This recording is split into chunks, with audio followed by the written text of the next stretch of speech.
All right, it looks like we're starting to slow down in terms of people joining. So we'll probably go ahead and kick things off, and we'll start with introductions.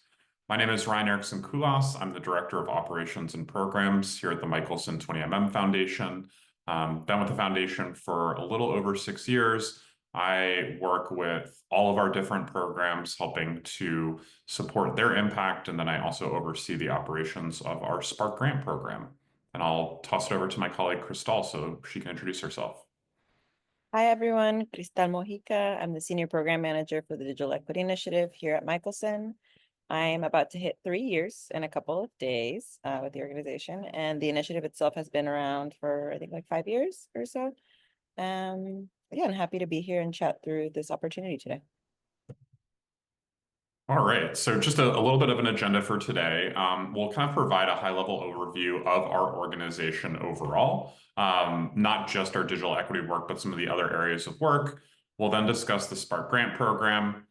We'll review what that application process looks like.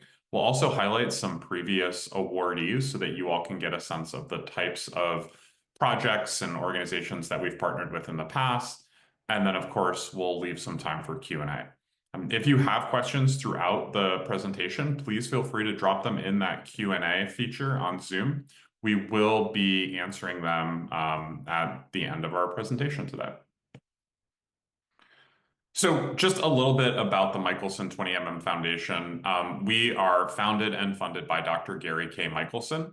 Dr. Michelson made his fortune in inventing medical devices and then patenting those devices.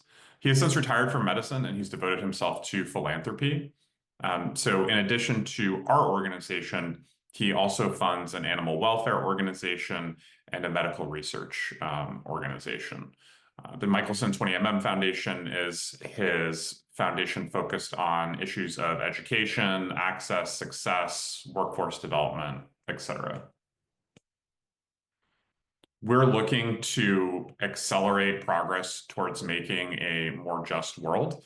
And we do that through our different programs and initiatives. And I'll talk a little bit about some of those just so that you can get kind of a holistic sense of the work that we do outside of our digital equity work. The first one that I'll mention is the Michelson IP Institute, or the Michelson Intellectual Property Institute. As I mentioned, Dr. Michelson made his fortune in inventing medical devices, patenting them, and kind of capitalizing on his IP. And so he's very passionate about bringing intellectual property education to the masses. The Michelson IP Institute has a built-out curriculum. They partner with institutions of learning, community organizations to share out what patents, trademarks are. The content is primarily focused for educators, inventors, entrepreneurs, but the idea being that we want to give folks kind of the tools and resources to capitalize on their IP, similar to how Dr. Michelson did. We also have the Michelson Impact Ventures program. This is a portfolio of for-profit companies that we take equity stakes in. They're generally mission aligned. So ed tech is often a area that we invest in, but the principle being that we're having companies that allow students to be more successful within higher education. And then the other programs of work that are somewhat similar or mirror kind of the work that we do on our digital equity space are our Open Educational Resources program, our Smart Justice program, and our Student Basic Needs program. The Open Educational Resources program was actually how we got our start as a foundation. So a little over, I think 20 years ago or so now, Dr. Michelson realized that students were not being successful within higher education simply because of the high cost of instructional materials. He created a scholarship at Santa Rosa College, but realized that that didn't address the heart of the issue. And so from there, he kind of learned more about open educational resources, which are openly licensed, free to access materials that students and faculty can utilize to reduce the cost of instructional materials within higher education. So that's kind of our start as a foundation. And then all these other areas of work have branched off from that. Our Smart Justice program looks at the intersection of the criminal justice system and the higher education system. We look to support both currently as well as formerly incarcerated individuals in attaining a degree or getting on a workforce pathway. And then our Student Basic Needs program is kind of a natural progression of our Open Educational Resources program. But there we look to eliminate any sort of financial burdens, food, access, housing, et cetera, that are, again, preventing students from being unsuccessful in terms of graduating from higher education. One of the particular areas of focus that we've had within that program is a specific program supporting pregnant and parenting students within higher education. And then from there, I'll toss it over to Crystal, who can talk a little bit about our digital equity work. Cool. Thank you, Ryan. Yeah, so today's focus is digital equity. Our initiative focuses on the digital divide in California, or at least starting in California, with the ultimate goal of achieving broadband for all. We believe that broadband, access to it is a right, and we support affordable, accessible, and reliable internet for all of our communities. So any initiatives that we fund ultimately have that same mission. And we'll talk a little bit about the different focus areas within our digital equity work in a bit. Next slide. So a bit about the Spark Grant program. So the vision for this is kind of big solutions for big problems. We like to fund projects that are scalable, that are maybe creating a framework that different regions or communities will be able to make use of. And yeah, some of our projects that are innovative have always been met pretty positively. And we aim to make our decisions on the projects that we review within 6 weeks of our call for proposals. So we try to be sensitive to the all the things that you all have going on, and making sure that you all are not waiting too long to hear from us. And so the timeline for this, that's just a digital equity funding cycle, opens on the 27th and closes June 10th this year. And I will be making my calendar available to have quick 15 to 20-minute meetings with folks who are interested in that, if there are follow-up questions after this webinar that you feel you would benefit from addressing further. Next slide. So a couple other notes about what is eligible and ineligible for this program. So projects have to impact Californians. That's kind of the non-negotiable. Again, what I mentioned, scalable solutions that have impact statewide. So it could be a local project. We've funded in the past Destination Crenshaw and Shirla's Empowerment Center here in LA, with the view that it could provide a model for other large metropolitan areas that are trying to serve their communities across the country and across the state. So that kind of project would be something that we would consider favorably. For our specific approach to addressing the digital divide, we do not focus on devices. So laptops or hotspots are not really what we're looking for here. We're looking for more for systems change, for policy change, for long-term capacity building. And so that's definitely something to keep in mind as you're thinking about what kinds of projects you might want to submit for us to take a look at. And then, the last note is where we welcome proposals that have other existing partnerships or can show that there are other funding streams supporting the project and ensuring that it will be able to come to fruition.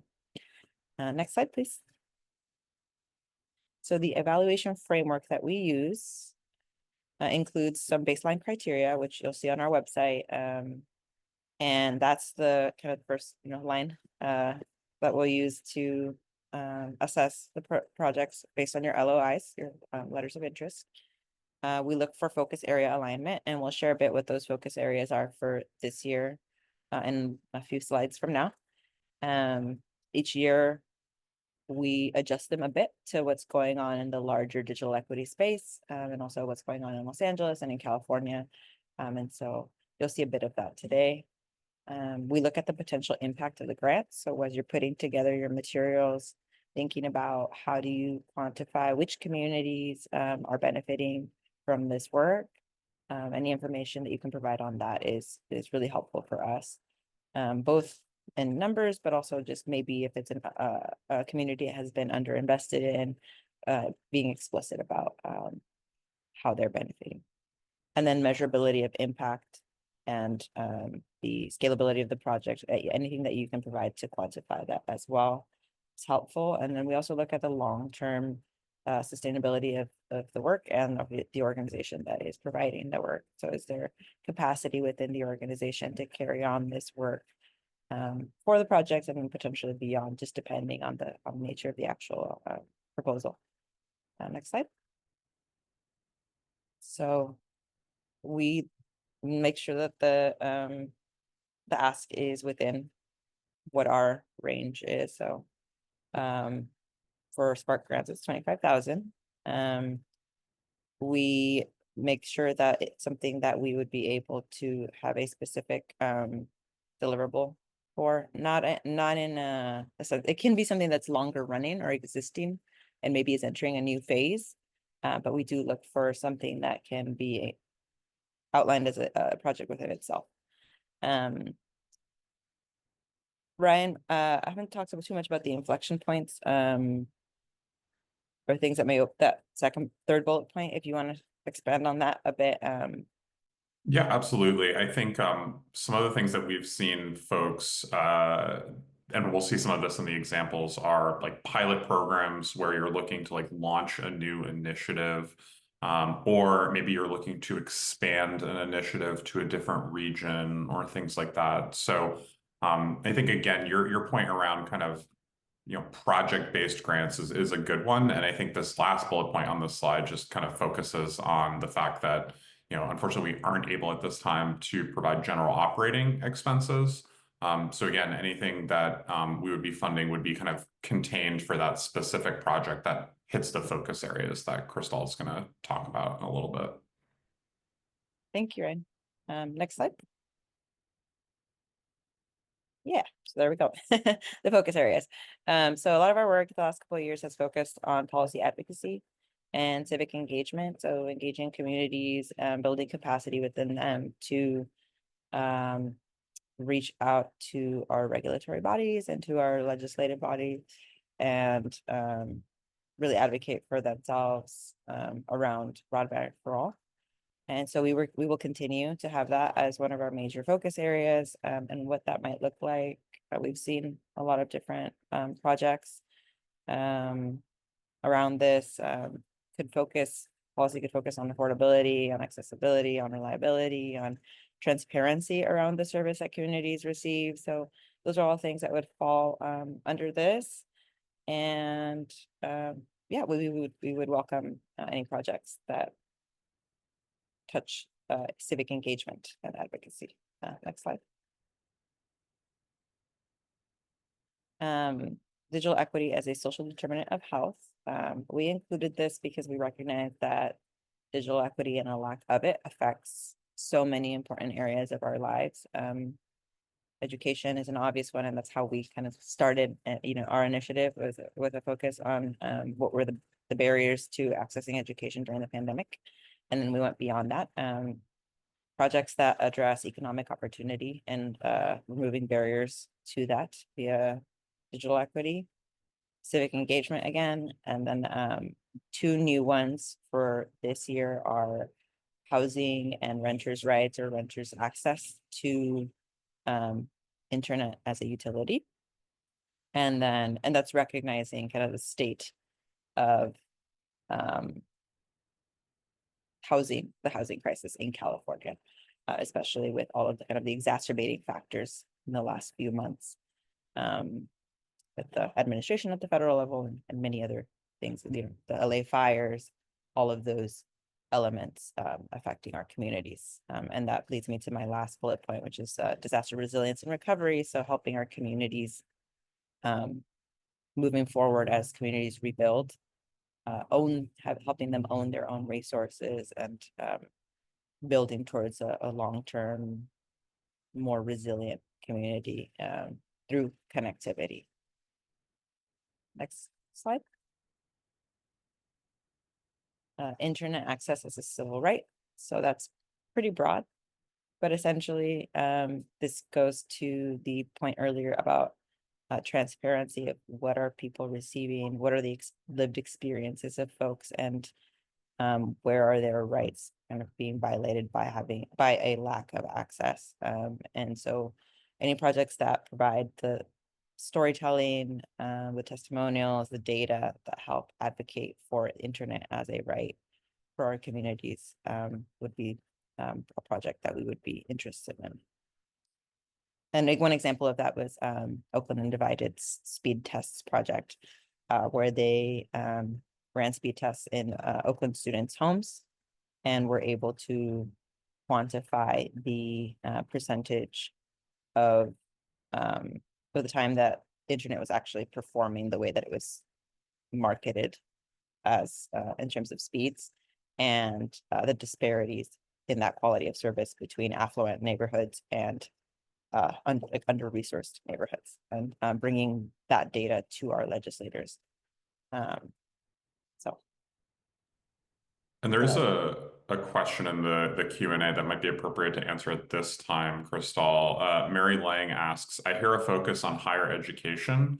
What about PK-12? I think, and Crystal, I'll defer to you here, but kind of the focus areas that we've outlined in our digital equity program in general is probably our program that's least focused on higher education, and I think is more looking to have kind of a broader impact. But Crystal, do you want to touch on that a little bit? Yeah, no, I think that's right. In recent memory, I don't believe that our past grantees, since I've been here, have had a focus on PK through 12 exclusively, but in a lot of our work, we do partner with organizations that serve that segment of the student body. And so it could be an element to a project. I would, if you have a specific idea, I would welcome a follow-up conversation so I can know a little bit more about what you're thinking. I hesitate to say like a hard no. It just depends on what the project looks like. Great. So moving on in terms of kind of the other dimensions of evaluation, obviously we're looking at the potential impact of a grant. How many individuals will benefit from the grant? Worst case scenario, best case scenario. I see a question in the chat, in the Q&A, excuse me, which is there a specific number of people that the grant should reach? I don't think we have a specific number necessarily.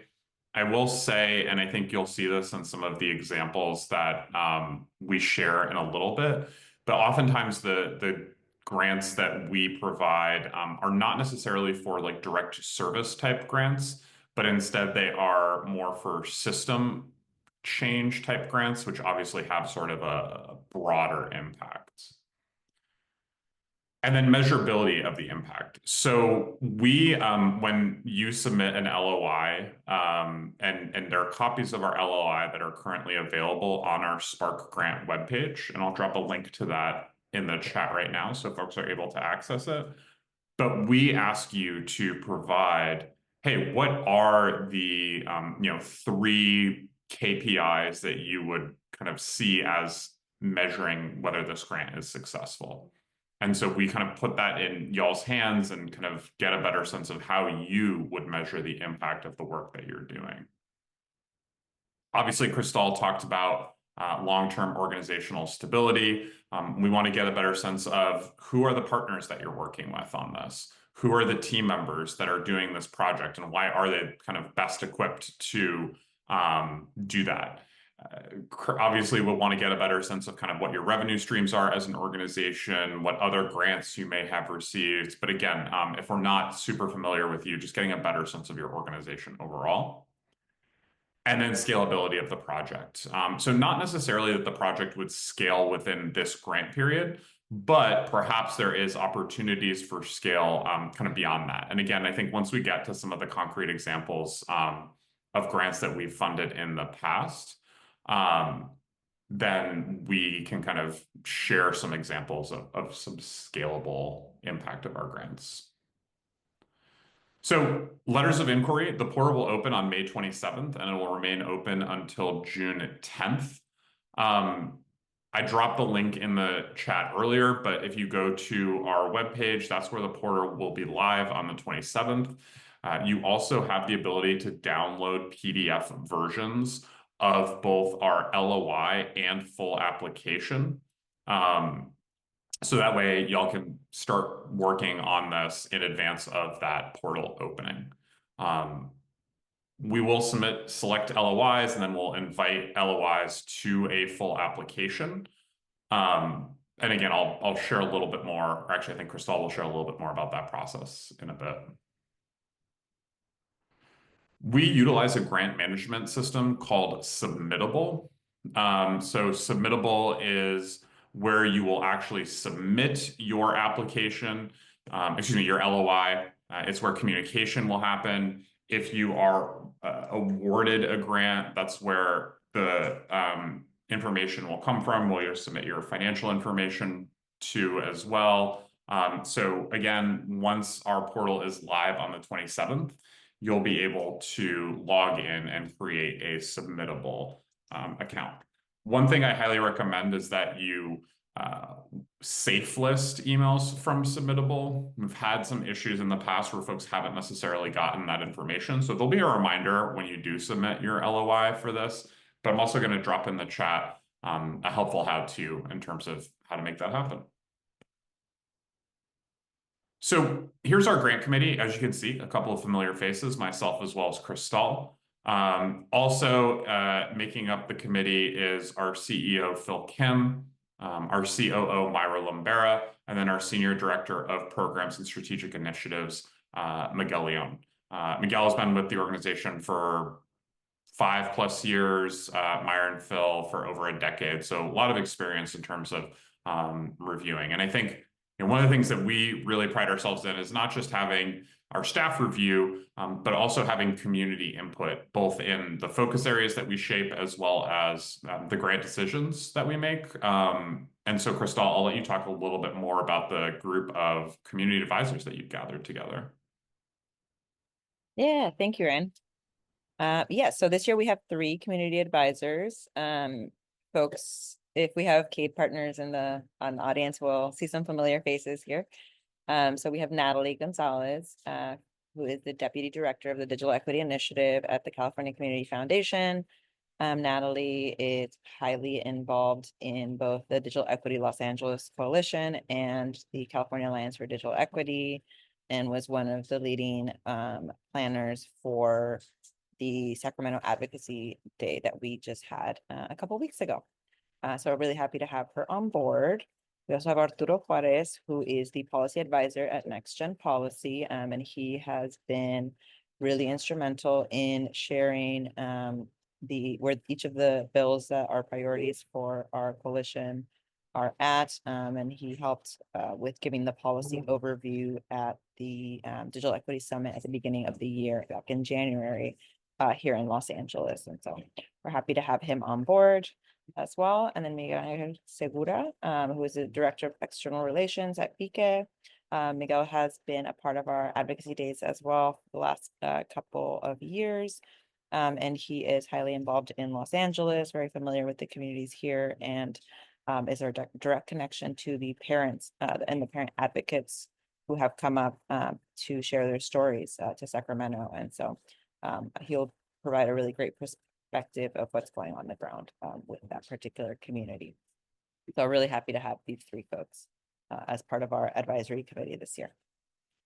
So our evaluation process. So we usually, within 6 days of submitting your LOI, will be able to review and get back to you on whether we're advancing it into the next round.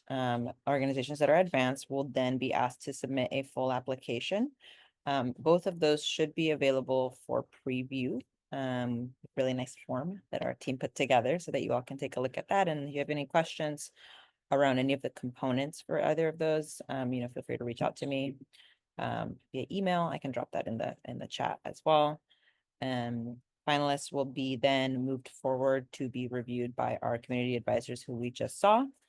And then they will make recommendations, and then our team will make the final decisions. And then all of that will happen within 6 weeks. And yeah, that's the nice overview of all of those stages. And so then, yeah, finalists are notified and we work on the next steps to disperse the grants. And I'll just quickly jump in. We often get questions around, how many proposals do we receive? So I would say generally we receive around 45 to 50 proposals per cycle. Of those, we generally will advance about 25% to a full application. And then our kind of finalist category in terms of, who we give awards out to ranges anywhere from 3 to 5, just depending on kind of the strength of the proposals, dollars sought, et cetera, et cetera.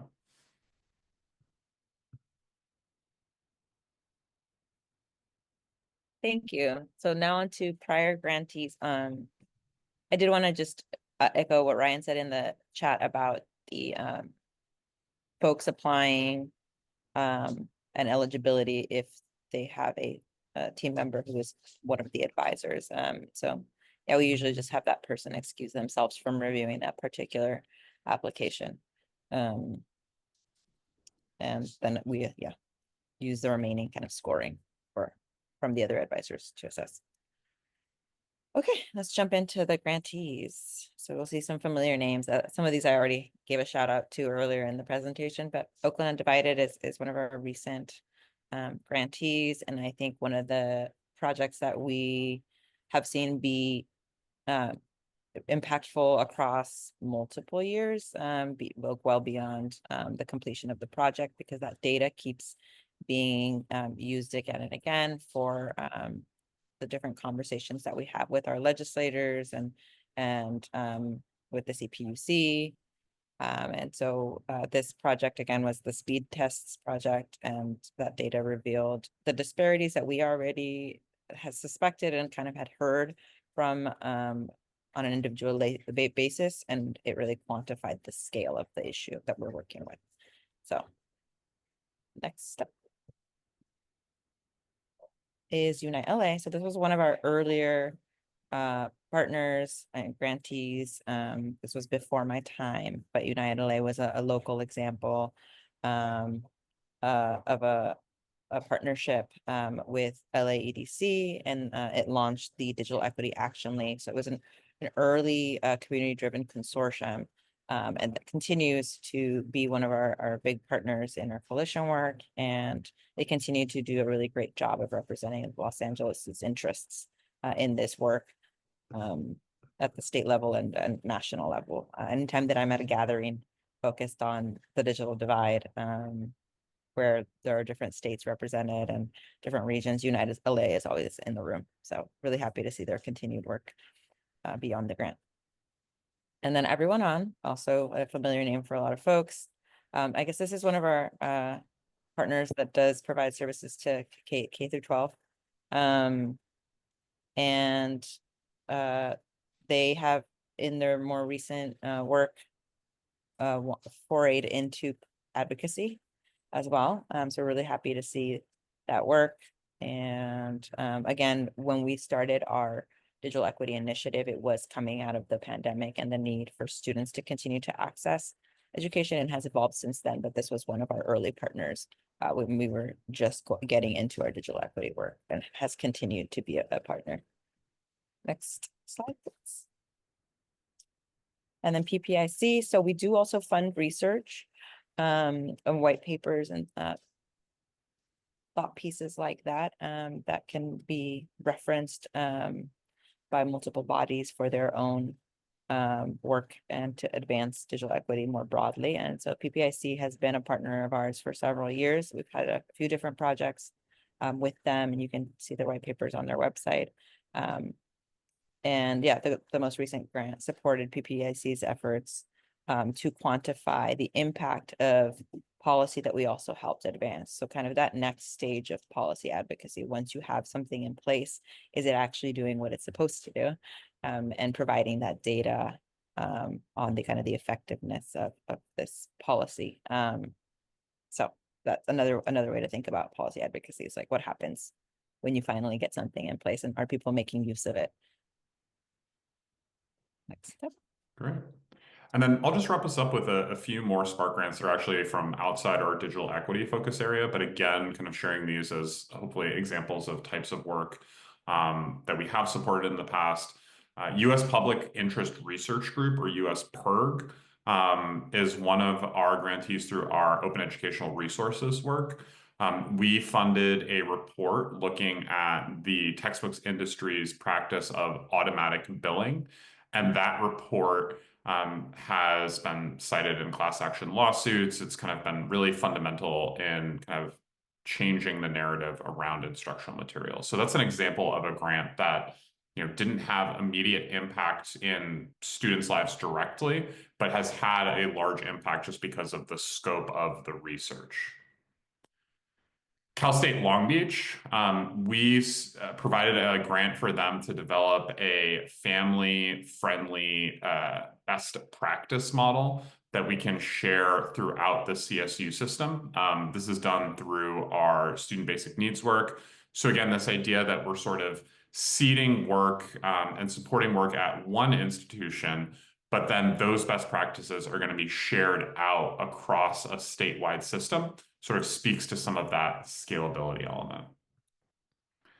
The Forestry and Fire Recruitment Program, or FFRP, was funded through our Spark Grant Smart Justice cycle. There, we supported their expansion to the Bay Area. I think this is a great example for two reasons.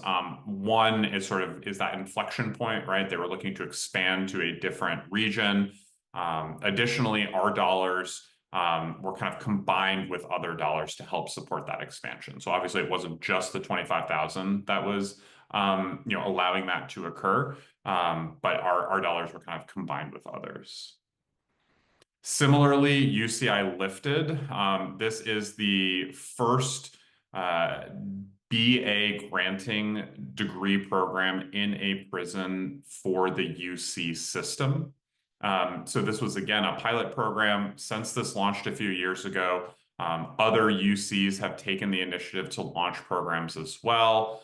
Again, this was our dollars coming in with other funding sources to help support this endeavor.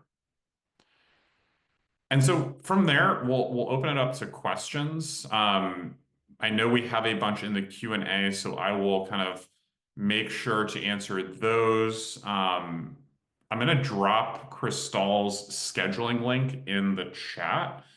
If you would like to schedule a conversation with Crystal to talk through kind of what you're thinking for your proposal, we strongly encourage it prior to submitting an LOI, because Crystal would be able to say, yeah, absolutely, that's a great idea. Please make sure you include information X, Y, and Z so that the committee has a holistic sense of what you're trying to achieve. Or she might be able to tell you, no, this isn't the best fit for us right now, and then it sort of saves you all some time and energy in terms of submitting an LOI. And Crystal, if you want to drop your email address in the chat too, that's another way for folks to get in touch with you. But I will start moving through these questions. Is this grant available to for-profit businesses? Our grants are primarily for nonprofits, educational institutions, 501c3s. So generally, we don't fund for-profit institutions. There was an earlier question in the chat that I answered via typing, which was, can for-profit institutions partner with nonprofit institutions for grants? We're certainly open to that. Generally, we see then our dollars being kind of routed to that nonprofit. But if you have specific questions, please feel free to shoot us an email. I'll also drop my email address in the chat as well, so you can email both Crystal and I. Will applicants be disqualified if they are still awaiting final determination letter from the IRS regarding approval for tax-exempt status? We have an FEIN and anticipate the letter in hand soon, but are still waiting to receive the final confirmation. Anonymous attendee, I would recommend just shooting us an email with a little bit more information in terms of like what that anticipated date would be. And then we can kind of talk more specifically about your situation. Karen asks, is the grant available for local governments? That is a very good question. We have not, to my knowledge, given a grant to local governments or municipalities. Karen, if you want to shoot Crystal and I an email with a little bit more information about what you're thinking of, we might be able to answer that offline, just because we haven't had that situation previously, Yeah. at least to my knowledge. Yeah. Crystal, are you remembering anything? So through Spark grants, at least for digital equity, we haven't given a grant to local government, but I think that may have just been because a local government hasn't applied. And in terms of like the type of work, like there are some really great projects at the municipal level that we've seen start to pop up more and more over the last couple of years. And so I think in spirit, we're not opposed. The only thing I would see is like if there's some like legal reason that for some reason we can't fund it. But aside from that, I would welcome a conversation just to learn a bit more about what you're thinking, and we can do some follow-up more on the kind of the financial guidelines that we may have around like funding government. Yeah, I was thinking, yeah, we'd probably have to circle back with our legal and or finance team, but certainly willing to do that. All right, Crystal, this is probably a question from you from Paige. Would Spark Grants be open to supporting projects that explore the psychological and emotional impact of limited access to technology, particularly how such barriers can affect individual well-being, community connection, and opportunities for advancement? I'm not sure if that would hit one of those focus areas that you're looking for, Crystal. Yeah, I think that could fit under the digital equity as the social determinant of health. Um, yeah, I actually think that would fall well under that. I'd be open to taking a look at that project if you have a bit more details around kind of like the community that you would be thinking of like rolling out this project to, and if I could understand a bit more about the scale and kind of the actual approach, that might help inform whether it's more, I would say more like on the what we talked about earlier, like it's being its own self-sustained project. So yeah, so I'm happy to follow up on that. Catherine asks, for clarification, will you accept a Spark Grant LOI for digital equity as it applies to social justice and formerly incarcerated students? I think we'd certainly be open to that, Catherine. I think as long as it hits one of those focus areas that Crystal kind of outlined. And I think, again, if there's, kind of quick paragraph write-up that you could maybe share with us via email, Crystal might be able to provide some kind of specific feedback on that idea. But certainly open to that, I think, unless there's any red flags on your side, Crystal. No, that sounds right. And for that specific community or population, um, it sounds like it might intersect with one of our other initiatives. So sometimes when we take a look at a project and see that there's maybe a bit more alignment with one of our other initiatives, we can make that connection for you as well with like one of our other program managers for that grant cycle. If it's more of a fit for that. Happy to take a look at it. All right. Anisha asks, can we submit multiple LOIs for different initiatives that fit within the grant criteria? So you certainly can submit multiple LOIs. I would recommend that you schedule a call with Crystal and or shoot her an email, because if there are, a few different ideas, I think we might be able to provide you with a little bit of guidance around, hey, we think this idea might be a stronger proposal from the others. And then that way it kind of saves you some time in terms of submitting multiple LOIs. Do you have guidance on any ideal timeline for proposed projects and providing deliverables? This is a great question, and I usually address this in the presentation, so apologies. I think generally we see projects that have an impact in kind of a cycle of anywhere from 6 to 12 months, just depending on what that project is. I think on the very long end of the scale, sometimes we'll see stuff that'll go, 18 months, maybe a little longer. But we realize with, $25,000, it's not necessarily going to stretch, a whole heck of a lot in terms of timeline. I will say two things that came to mind from the last couple of questions. So just to address the second one first. One of our grantees last year, Chirla, has a project that spans multiple years because it's a pretty large undertaking. But the project that they proposed to us was one of the phases of that longer project. And so if you have something that you're working on that like realistically will take multiple years to, bring to completion, if you can pull out the specific phase or chapter of that work that you want this to contribute to or to help make happen, just be like very explicit about that, and that'll help us understand how we'll quantify what was achieved with the grant. And then what was the question right before that, Ryan, that you answered? It was focused on multiple LOIs, submitting Yeah. multiple LOIs. Yeah. So another thing that came up, let's say like 2 cycles ago, was one of our an organization that ended up being a grantee, in their LOI outlined 2 things that they wanted to achieve that both kind of contributed to the same mission, but they were in an interesting position because they could achieve both of those within the 25K amount.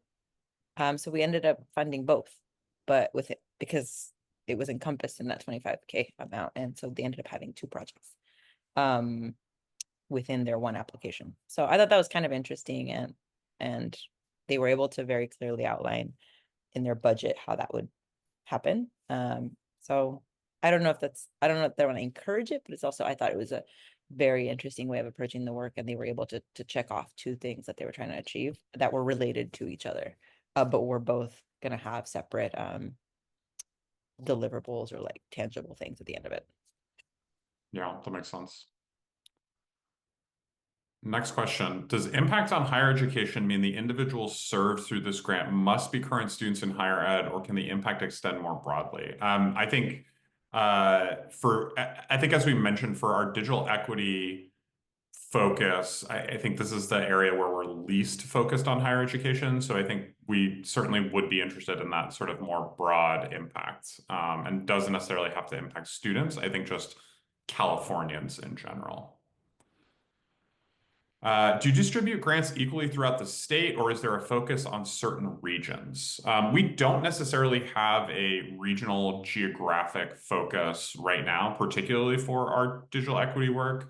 So I think we'd be open to grants coming in kind of throughout the state, but Crystal, I don't know if I'm forgetting anything or missing anything. I would say when the work has been local, it's just evolved that it's been LA-based organizations because the ecosystem of digital equity advocates here is just very active. But yeah, I would say there are no hard restrictions. I would actually encourage folks from like the central region, rural, San Diego area, yeah, any kind of thing kind of outside of the Bay Area and Los Angeles, because I do think that they are underrepresented in our state level work. So just to build that relationship with you all, I would welcome that, to have a more well-rounded like set of representation across the state in our work. So beyond the Spark Grants.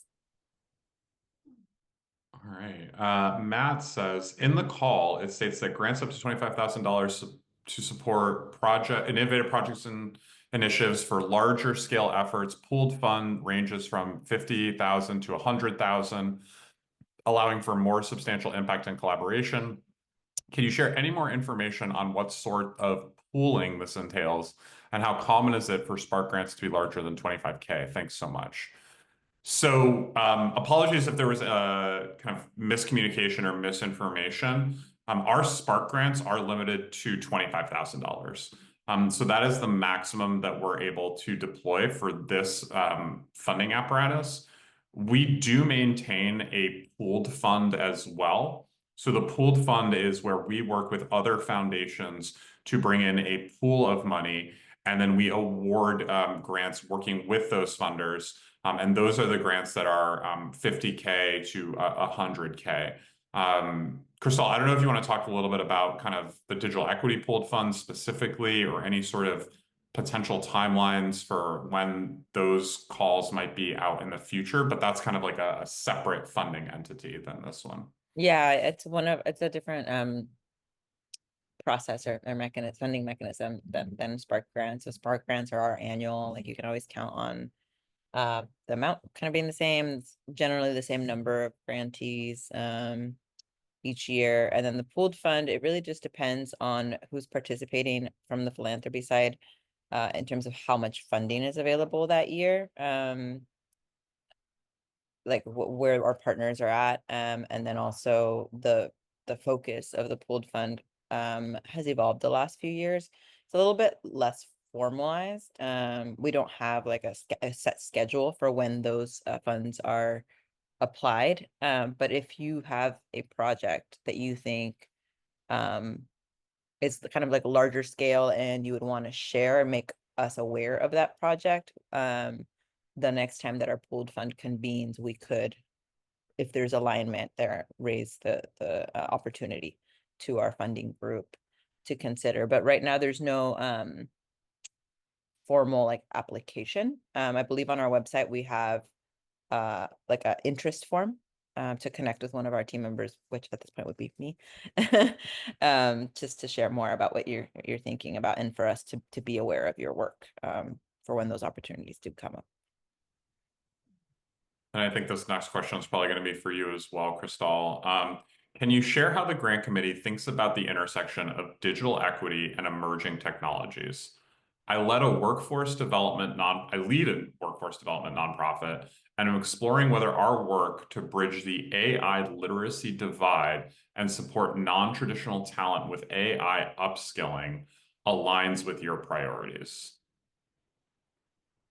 Yeah, so that's an interesting one because last year we did have AI as one of our focus areas. It's not explicitly called out for this year, but the focus was more on helping the communities and the stakeholders that are going to be affected by the introduction of AI into education, or to have some guidelines and frameworks that they could use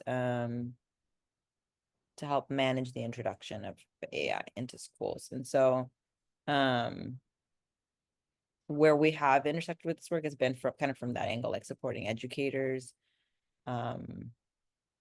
school districts with preparing for that, more so than like upskilling through specific technology or programs. But willing to chat and learn a bit more about kind of how you're thinking about equity being a part of this. The other thing with AI that we've been looking at, but it's outside of our grants at the moment, but could be part of the policy side, is how do we make sure that there are policies in place, both local and state level, that have our community's interests in mind, as we know that the companies that have the AI products definitely have the resources to have their voices in the room when state policy is being developed, but community and students and educators and stuff do not. So if there's something like in there that you would like to discuss, I'd be happy to chat about it more. Anonymous attendee asks, have there been any previous grantees that focused on serving the older adult population? I don't believe so, Crystal. Is there anything that comes to mind? I don't think we're necessarily opposed to it. We just haven't necessarily had any alignment, or I'm not sure I even have any specifics of projects that were kind of submitted. Yeah, I don't think any of our past grantees have had a project where that was the specific population that they were focusing on like exclusively. But the Insure the Uninsured project, their grant, it was one of the populations that more broadly benefited from their work. But the whole project wasn't structured just around that population. Gil asks, do all grants need to include broadband as primary focus? We are working towards an ecosystem of grassroots CBOs serving justice-involved individuals eligible for CalAIM benefits to access healthcare through technical assistance, digital literacy training for CBOs and participants. In the past, I would say digital literacy training has fallen for us more in the bucket of like direct services. I don't know if I'm probably not using the same, like the right term, but like we think about it the same way that we think about like providing devices and stuff, where it's kind of like one-on-one and less scalable. If it's something like you're developing the curriculum and that's something that can be taken on and scaled across the state, like maybe something like that would work, versus like we want to open up a center that is going to be able to provide digital literacy training for 30 people a month or something. I'm obviously making up numbers, but that it's a little bit harder for us to advance, versus something like we created the whole course, and now the course can be replicated across XYZ regions. So there is a path forward, but it would have to be framed in the right way, and again, like scalable, and be able to show the longer term vision for all the folks that would benefit from it. Last question. And if folks have any other questions, please feel free to drop in the Q&A, but it's the last one we have so far. We are a healthcare organization, but rely on broadband for telehealth services. Would you fund research on the impact of telehealth as part of social determinants of health?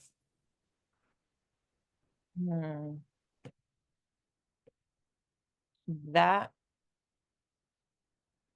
I think would, I think I would need to see a little bit more information, because it does fall under the social determinants of health.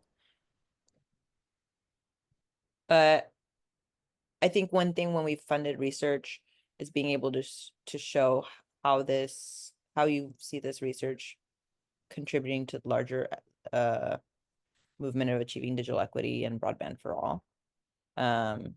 So if you were to say like this research would then be used to, I don't know, like inform state policy around access to telehealth, and it would benefit the entire state of California or something like that, then I could see a path forward. But that might be a follow-up conversation as well.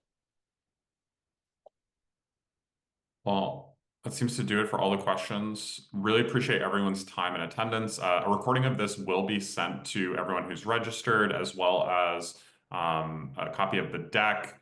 That'll also include the link to schedule meetings with Cristal.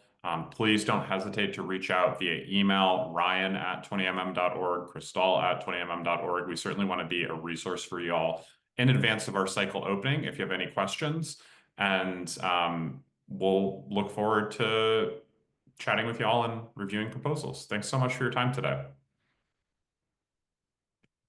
Thank you.